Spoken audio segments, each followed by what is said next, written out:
Yeah, you, in there. Look, listen to me. We are in the midst of a massive shift within the global financial system, and you're probably completely unaware that it's even happening. So I went ahead and I made another PowerPoint today. Let's just dive straight into it. Alrighty, boys. Here we are. The future financial system. Now, pay attention. Do your own research. Don't just degen your money into anything like an idiot. And look, just be ready to seize the opportunity because this could be a great one. Listen, like I said before, we are in the midst of a complete transformation of the global financial system. And most people are paying zero attention and they have no idea that it's actually even happening.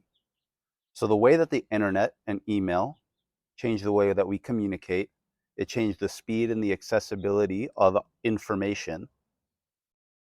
We're going to have that happen for finance and money. And it's happening as we speak. It's been happening for a while, to be honest. Distributed ledger technology and blockchain technology is taking over.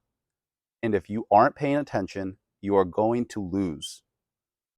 So, cryptocurrency and blockchain technology is slowly reshaping our financial transactions.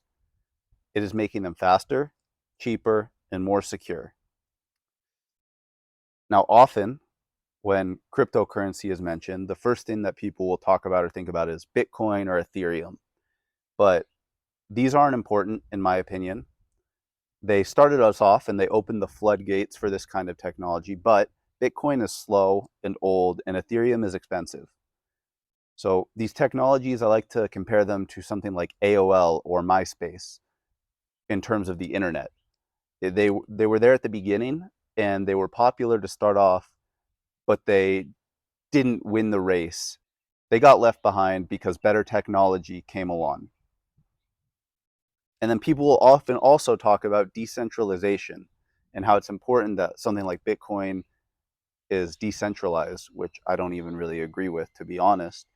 And that this would allow us to take the power back for ourselves and control of money back for ourselves and away from the government and central banks.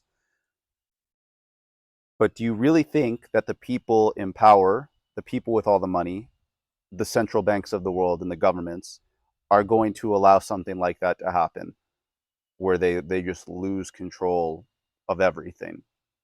Because money is how they control everything, right? No, that would be very naive to think that they're going to let something like that happen. So central banks all around the world have been working on these things called CBDCs, or central bank digital currencies. They're making money digital, is basically what they're doing.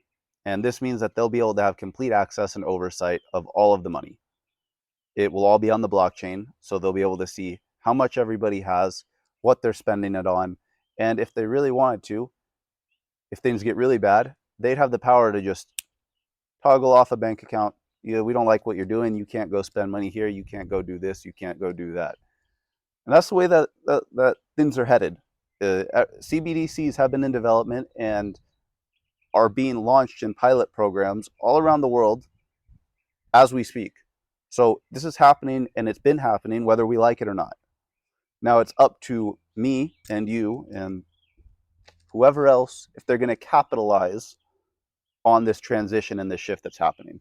So I want to go through with you some of the blockchain companies and cryptocurrencies that have ties to these central banks and governments and the development of this new system.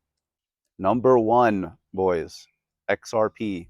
So XRP is normally associated with the company Ripple, who was just in a massive lawsuit with the SEC for about 2 years. This company aims to facilitate cross-border payments and improve the efficiency of global remittances. So the use case of XRP is it's designed to serve as a bridge currency in cross-border transactions. It will make them faster, more cost-effective, and more efficient. And it enables international money transfers to just be better than they are now. Because right now, you transfer money from one bank account to another, or you Zelle someone, or Cash App, or PayPal. We see that instantly, but on the back end, that takes days to settle. And often with larger transactions, you have hefty transaction fees.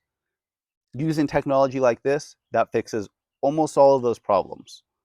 So XRP seeks to reduce the friction, delays, and costs associated with traditional cross-border payments.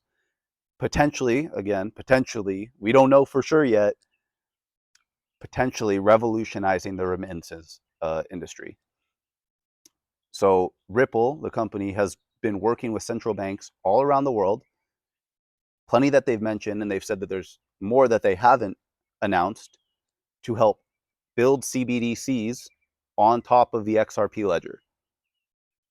On top of all of this, XRP is now the only cryptocurrency with regulatory clarity by law in the US after the judge ruled that XRP is not a security on July 13th in the court case that the SEC had against Ripple.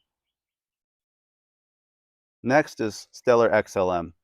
This is kind of considered a sister coin to XRP. It kind of aims to do the same things and has the same functionality and use cases. However, from our understanding, it's more targeted at a consumer level, so business to business, peer to peer, as opposed to the use case for big banks and CBDCs and transferring money on large scale across borders. Adera Hashgraph, or HBAR. This is technically not a blockchain.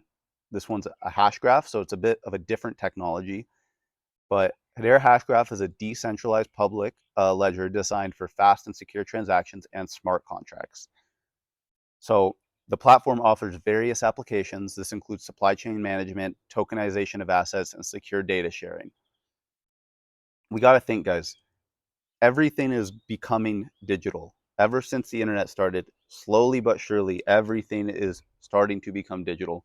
And if platforms like Adera can help make assets digital, like when you're buying a stock of a company, that can all go onto a blockchain. So it's faster, more efficient, more scalable. You don't have middlemen involved.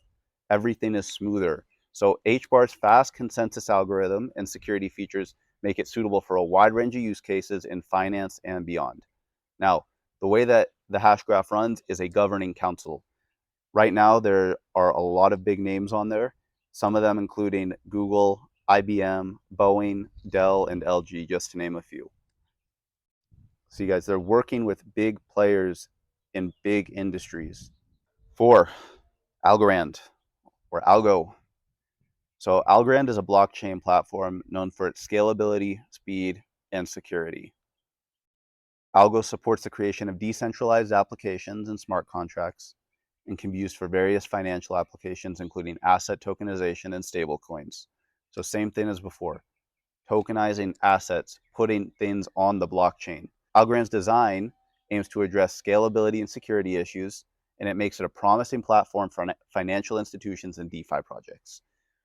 The way that I like to look at Algorand is it's basically just a better version of Ethereum. So it's faster, it's cheaper, it's more efficient, and it's more scalable. Finally, we have Quant. So Quant aims to connect different blockchains and networks to enable interoperability and the exchange of digital assets. The use case for Quant is Quant's overledger technology can facilitate cross-chain transactions and enable the creation of multi-chain applications. And its potential impact is that Quant's focus on interoperability and connecting disparate blockchain networks may play a crucial role in the development of a unified and interconnected financial ecosystem.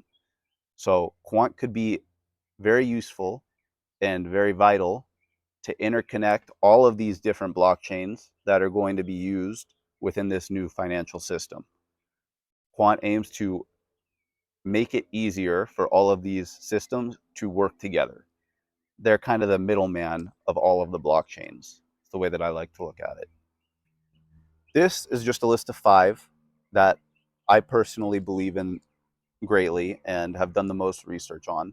And there are even more, though, that are intertwined with the powers of play. XDC, Casper, IOTA, just to name a few if you wanted to look into some of those. So again, do your own research. Look into this global financial shift and start to dig at the surface of some of the things that I've been talking about. And then position yourself properly to prepare for what is already happening. Opportunities like this may only come once in a lifetime. if everything plays out the way that these companies and the way that the research leads us to believe it will play out, and the financial system really does go in the direction that it looks like it's been headed now for the past 5-10 years, there's going to be a lot of money flowing into this space, and it's going to change very rapidly. And I don't want to be sitting on the sidelines when that happens or miss out on that opportunity.